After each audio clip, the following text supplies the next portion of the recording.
How are you? In previous lecture, we studied about the dimension analysis and the use of the dimension analysis. In this lecture, we will study about the error. The topic of this lecture is error. तो error के अंदर आपने already NCERT में यही पढ़ा होगा कि कोई भी जो एरर है तो उस तरीके से कितनी एरर है कैसे फाइंड कर सकते हैं।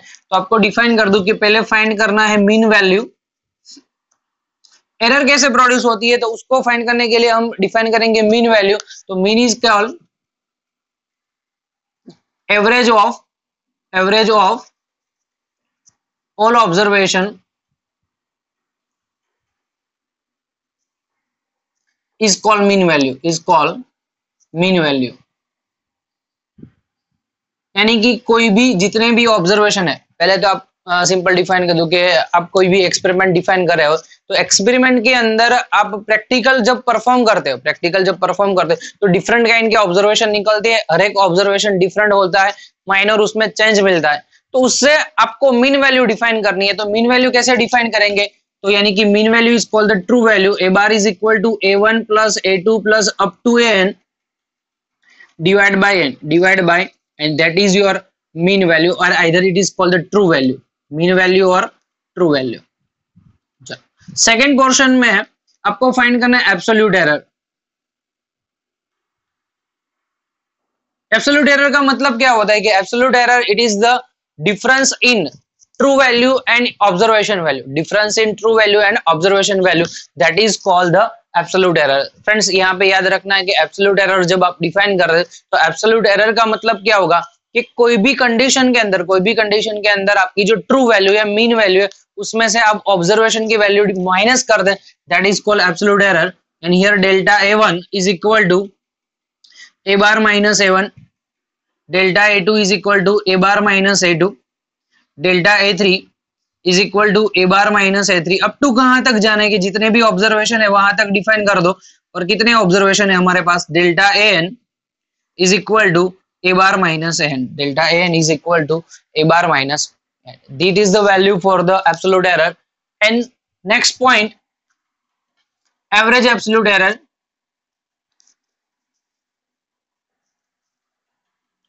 एवरेज एब्सोल्यूट एरर का मतलब क्या होगा कि जितनी भी एब्सोल्यूट एरर है उसका एवरेज निकालना है। बट एक चीज आपको यहाँ पे ध्यान में रखनी है कि अगर आप एवरेज एब्सोल्यूट एरर डिफाइन कर रहे हो तो इन दैट केस आपको क्या करना है? तो आपको इस कंडीशन के अंदर जितनी भी एब्सोल्यूट एरर है उसका ऑलवेज मॉड्यूलस निकालना है, यानी कि उसकी पॉजिटिव वैल्यू ही डिफाइन करनी है। तो यहाँ पे हम लिख सकते हैं average of modulus of absolute error is called average absolute error। चलो यहाँ पे एवरेज एब्सोल्यूट एरर को आप रिप्रेजेंट कर रहे हो, मतलब उसको डिफाइन करना है। तो कैसे डिफाइन करेंगे? तो फ्रेंड्स सिंपल ही है कि डेल्टा ए बार यानी कि एब्सोल्यूट एरर को डेल्टा ए डिफाइन किया और एवरेज को डिफाइन करने के लिए बार का सिंबल यूज करते हैं। Delta A bar is equal to modulus of delta A one plus modulus of delta A two plus कहां तक? तो modulus of delta N, last जितने भी टर्म है, और divide by number of observation कितने हैं तो n डिवाइड बाय। तो याद रखना है कि अगर आप एवरेज एब्सोल्यूट एरर फाइंड कर रहे हो तो delta a1 plus delta a2 plus up to delta n divide by n। Okay, then after the fractional error और रिलेटिव एरर, चलो फ्रैक्शनल और रिलेटिव एरर के बारे में आपको यहाँ पर फाइंड करना है। तो सिंपल ही है कि फ्रैक्शनल एरर इधर relative error RE is equal to ratio of average absolute error to the mean value. Average absolute error that means delta A bar divide by A bar, that is called the fractional error, either it is called the relative error. यहाँ पे आपको एक चीज याद रखनी है कि average absolute error divide by mean value that is your relative error। and last one is percentage error, and percentage error is equal to percentage of relative error, तो relative error multiply with 100% is called the percentage error. P, percentage error defined as a P is equal to relative error multiply with 100%, that means delta A bar divided by A bar multiply with 100%, that is your percentage error. In that case, if we want to represent any equation, मतलब कोई भी value को represent करना है, तो to represent value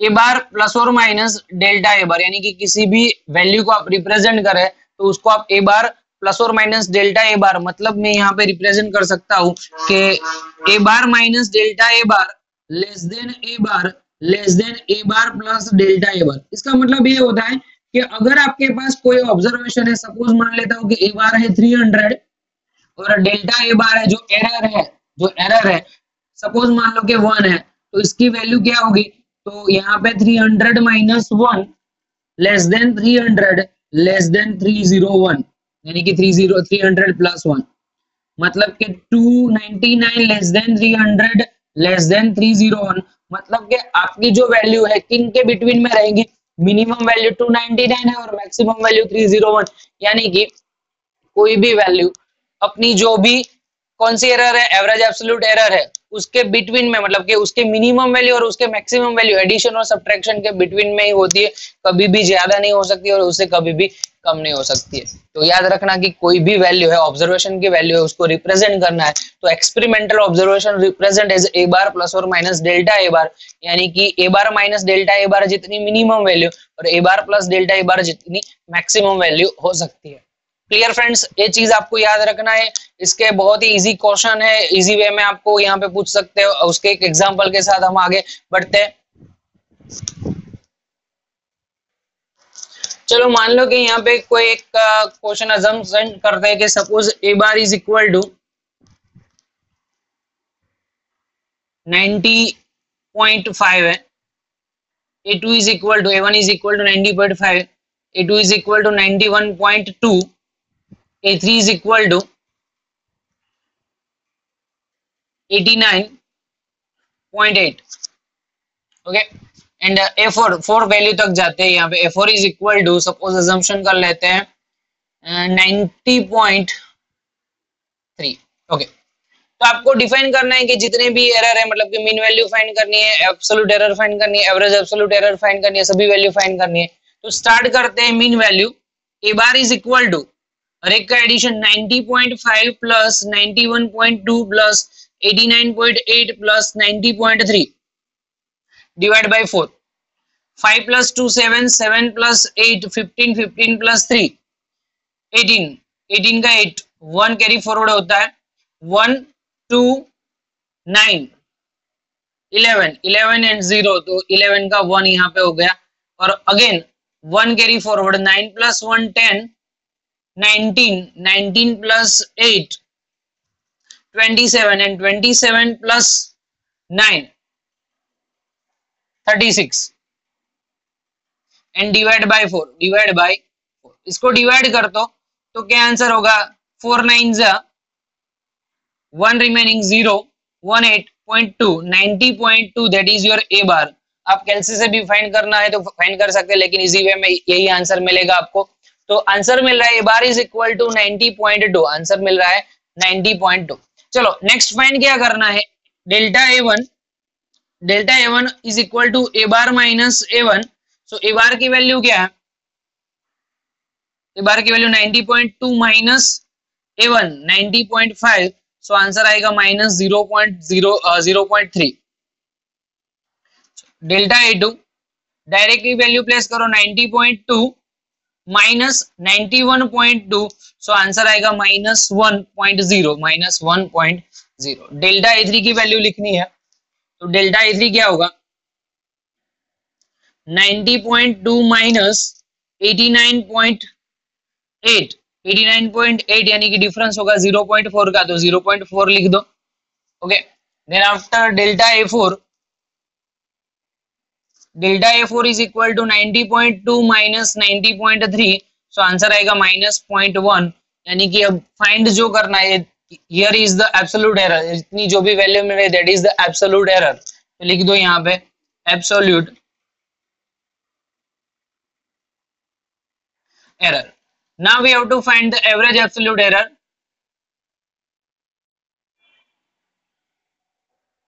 चलो average absolute error के लिए आपको पता है कि delta A bar is equal to जितनी भी वैल्यू है मॉड्यूलस के अंदर ही लिखनी है, यानी कि प्लस हो जाएगी, जो भी वैल्यू वो क्या हो जाएगी प्लस। तो delta A bar is equal to modulus of -0.3 plus modulus of -1.0 plus modulus of 0.4 and plus modulus of -0.1. So your answer is 0.3 plus 1.0 plus 0.4 plus 0.1 divide by 4. तो 3 plus 1 0.3 plus 1 1.3 1.3 and 1.4 1.7 1.8 1.8 divide by 4 divide कर दो तो answer क्या मिलेगा, तो 4 4 जा 0.4 और again क्या हो रहा है 2 रिमाइंडर तो 4 5 जा, तो इसको राउंड ऑफ करना है, एक पॉइंट तक ही लिखना है क्योंकि जो सिग्निफिकेंट डिजिट है 1 ही होगा, तो 5 को एलिमेंट कर दो, आगे 4 है तो आंसर होगा 0.4. So delta A bar is equal to 0.4. चलो रिलेटिव एरर लिख दो, तो रिलेटिव एरर क्या होगी delta A bar divide by A bar. So 0.4 divide by 90.2. जो भी आंसर आए वो आपको कमेंट में लिखना है 0.4 डिवाइड बाय 90.2. और दूसरा परसेंटेज एरर फाइंड करनी है, तो percentage error is equal to delta A bar multiply with 100%. So 0.4 divide by 90.2 multiply with 100. इस आंसर को भी आपको कमेंट में लिखना है.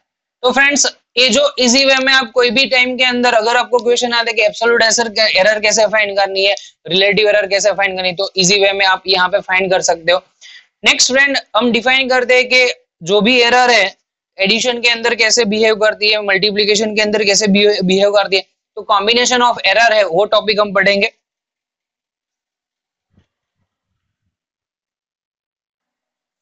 Okay friends, now start with the combination of error.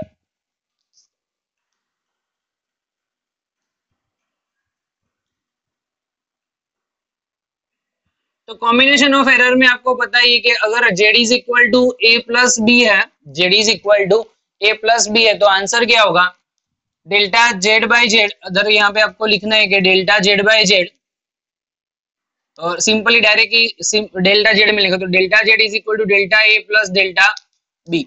अगर मान लो कि एडिशन की जगह पे सब्ट्रैक्शन है, तो सब्ट्रैक्शन में क्या होगा z is equal to a minus B. So delta z is equal to delta a plus delta B.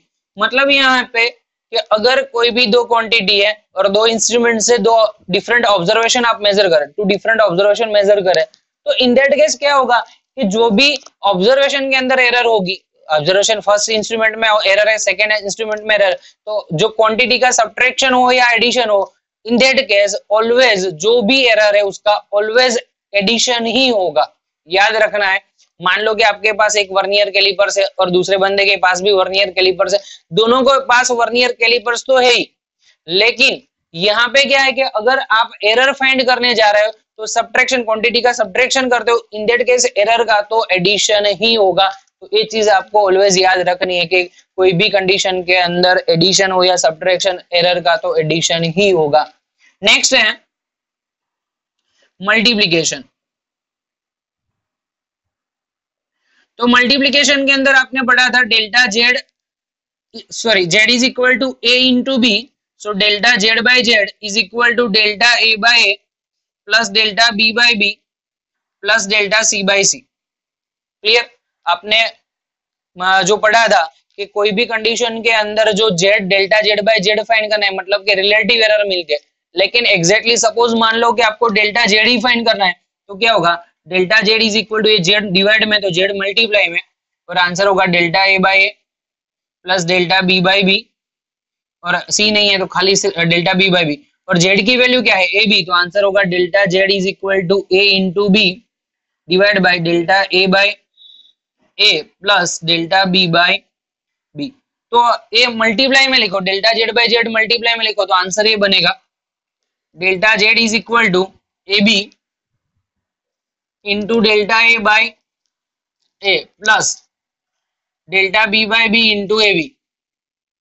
A cut, यहाँ पे बी कट, सो आंसर होगा delta Z is equal to B into delta A plus A into delta B.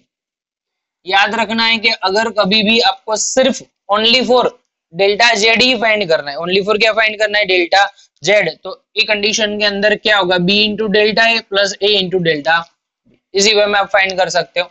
Next define कर लो division, तो division में Z is equal to A by B होगा, A by B, तो यहाँ पे answer क्या मिलेगा, तो आप लिख सकते हैं delta Z by Z is equal to delta A by A plus delta B by B, delta A by A plus delta B by B. तो यहाँ पे लिखो डेल्टा जेड बाई जेड, उसको सिर्फ डेल्टा जेड को subject कर लो, तो क्या होगा, Z multiply with delta A by A plus delta B by B, value place करो, ए की वैल्यू क्या है, A upon B, multiply with क्या होगा, delta A by A plus delta B by B, चलो अंदर मल्टीप्लाई करो, तो आंसर क्या होगा, A cut, so delta A upon B plus delta B upon A, क्योंकि यहाँ पे बी कट हो जाएगा, ए अपॉन बी है तो यहाँ पे सॉरी ए मल्टीप्लाई में ए कट और यहाँ पे मल्टीप्लाई में आ गया, तो आंसर होगा A into delta B divide by B square, A into delta B divide by B square. इस तरह से आप आंसर फाइंड कर सकते हैं अगर डिवीजन के मेथड है तो। अगर यहाँ पे डेल्टा जेड फाइंड करने को बोला है तो डायरेक्टली आपको पता चल जाएगा डेल्टा ए बाई ए की वैल्यू और डेल्टा बी बाई बी की वैल्यू फाइंड करो, और जेड का जो भी रेशियो हो वो सिंपली मल्टीप्लाई के अंदर लिख दो, तो आपको डेल्टा जेड मिल जाएगा। तो सिंपल फंडामेंटल है। तो नेक्स्ट जो चीज है, पावर के अंदर क्या चेंज होता है वो हम देखते हैं, पावर के अंदर कैसे चेंज होता है वो डिफाइन करते हैं। तो फॉर पावर सपोज मान लो कि Z is equal to A raise to N लिखा है, जेड इज इक्वल टू क्या लिखा है, ए रेस टू एन, तो मतलब यहाँ पे हो सकता है delta Z by Z is equal to N आगे delta A by A, done, okay. Next time जो आपको फाइंड करना है कि सपोज इक्वेशन ऐसा है कि Z is equal to P raise to A power Q raise to small B power and R raise to C power, ऐसे, तो उसमें डेल्टा जेड बाई जेड कैसे फाइंड करेंगे, तो आंसर सिंपली होगा delta Z by Z is equal to power आगे delta P by P, यानी कि पी में रिलेशन रिलेटिव एरर निकालिए, देन आफ्टर क्यू की पावर आगे बी पावर आगे डेल्टा क्यू बाई क्यू, और प्लस जो डिवाइड में उसके लिए भी प्लस लिखना है, तो भी क्या होगा, जो सी पावर है वो आगे डेल्टा आर बाई आर। तो फ्रेंड्स यहाँ पे आपको एक चीज कॉमन मिलती है कि एडिशन और सब्ट्रैक्शन के लिए जो भी एरर मिलती है दोनों सेम होती है, मतलब कि एरर का एडिशन ही होता है। लेकिन डिवीजन और मल्टीप्लिकेशन के अंदर आप डिफाइन करें तो रिलेटिव एरर दोनों में सेम ही रहती है, रिलेटिव एरर जो है दोनों में सेम ही, उसमें कोई चेंज नहीं मिला, दोनों का इक्वेशन सेम ही होता है। पावर के लिए फॉर्मूला क्या है, तो जो भी पावर है आगे क्वांटिटी का रिलेटिव एरर, दूसरी पावर है तो दूसरी पावर आगे और क्वांटिटी का रिलेटिव एरर। डिवाइड में भी जो भी टर्म्स है, तो डिवाइड के लिए भी सेम फंडा यूज करना है कि वो प्लस के अंदर लिख दो पावर आगे और मल्टीप्लाई विद रिलेटिव एरर, इस तरह से के इक्वेशन आप मिल सकता है। लेकिन इंपॉर्टेंट चीज यहाँ पे आपको डिफाइन कर दो कि सपोज कोई क्वेश्चन में ऐसा लिखा है, आपको ऐसे इक्वेशन दिया है कि R is equal to R1 into R2 divide by R1 plus R2, ऐसे कोई इक्वेशन दिया होता है, तो R1 एंड R2 ऊपर मल्टीप्लाई में और डिवाइड में R1 प्लस R2 एडिशन में। तो यहाँ पे क्या करना है, तो सिंपल अजम्पशन ले लो, R is equal to R1 into R2 divide by X, यानी कि X इज इक्वल टू हमने डिफाइन कर दिया R1 प्लस R2, ओके। अभी देखो चेंज क्या मिलेगा, इसमें रिलेटिव एरर निकालो, तो delta R by R is equal to delta R1 by R plus delta R2 divide by R2 and plus delta X divide by X, ऐसे होगा। समझ में आ रहा है? मैंने क्या किया यहाँ पे कि जो R is equal to R1 into R2 divide by X है, तो उस कंडीशन के लिए मैंने क्या कर दिया, रिलेटिव एरर निकाल दी, delta R1 by R1 plus delta R2 divide by R2 plus delta X by X। ये चीज तो आपको दिया है, लेकिन आपको डेल्टा X बाई X पता नहीं है, वो फाइंड करना है। चलो, तो X जो टर्म है R1 प्लस R2 कैसे है, R1 प्लस R2 कैसे, एडिशन के फॉर्म में, किस फॉर्म में, एडिशन के फॉर्म में। तो हम यहाँ पे डेल्टा X इस तरीके से भी लिख सकते हैं, delta X is equal to delta X1 delta R1, क्योंकि एक R1 है तो delta R1 plus delta R2, तो यहाँ पे आंसर मिल गया। तो क्या होगा, delta R divide by R is equal to delta R1 by R1 plus delta R2 by R2 plus delta R1 plus delta R2 divide by X, X is equal to R1 plus, आ रहा है समझ में? Clear? तो very easy way में आपको यहाँ पे रिप्रेजेंट कर सकता हूँ, कोई भी ऐसी लेंदी मेथड भी नहीं है, आप समझ सकते हो। चलो नेक्स्ट फॉर्मूला डिफाइन करते हैं, देखो